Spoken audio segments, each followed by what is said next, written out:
François Hollande, malheureusement, a fait beaucoup de promesses durant son élection et il a déçu beaucoup de Français. Après, je pense au niveau de l'inflation, malheureusement, je pense que c'est pas lui le seul responsable, c'est aussi des générations et le fait que l'économie va mal. Et moi, je pense que la grosse cause, c'est l'Europe. Après, c'est aussi un président qui n'assume pas aussi ses erreurs.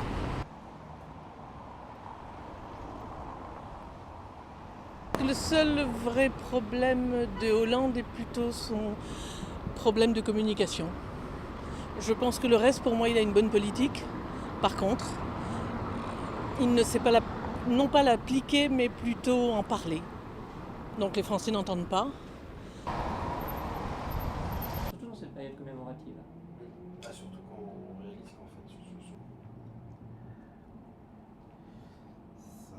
Ce que ce sondage enregistre, c'est en fait la double déflagration pour les Français qui rentrent de vacances, de constater que le chômage a encore augmenté, que leur feuille d'impôt aussi, pour beaucoup d'entre eux, a encore augmenté, et qu'à ce moment crucial de grande inquiétude, le gouvernement se casse en deux, et se casse en deux sur une ligne politique, avec l'aile gauche, symbolisée par Arnaud Montebourg, Benoît Hamon, qui quitte le navire. Et cette impression de désordre, eh bien, le président de la République le paie très lourdement, avec un score historique de défiance. Il n'y a plus que 13% des Français qui font aujourd'hui confiance à François Hollande pour affronter efficacement les principaux problèmes du pays. 5 secondes. J'ai un visuel qui est pas mal. Comme ça. Ce qui est frappant pour François Hollande, c'est qu'alors que la réorientation politique est clairement un coup de barre à droite pour les Français, eh bien, il perd du soutien à gauche, ce qui est logique, mais il n'en regagne pas à droite, comme on pourrait l'imaginer, mais il se heurte à un tel mur d'hostilité et de sympathisants de droite qui n'aiment pas sa personne que ça ne fonctionne pas. Une des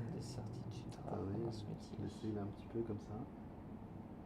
Notre question, elle porte sur la confiance, sur la capacité à résoudre les principaux problèmes. Or, la France, globalement, et là, ce n'est pas simplement la question de François Hollande ou du président de la République, globalement, la France traverse une crise de confiance, a du mal à se projeter dans l'avenir, a du mal à croire dans ces mécanismes collectifs, ce qui ont fait sa grandeur au cours des décennies passées. Et cette confiance perdue, elle s'applique à l'ensemble du personnel politique. Les partis politiques en France sont discrédités. On a, dans ce même baromètre, pas un seul parti au-dessus de 30% de bonne image.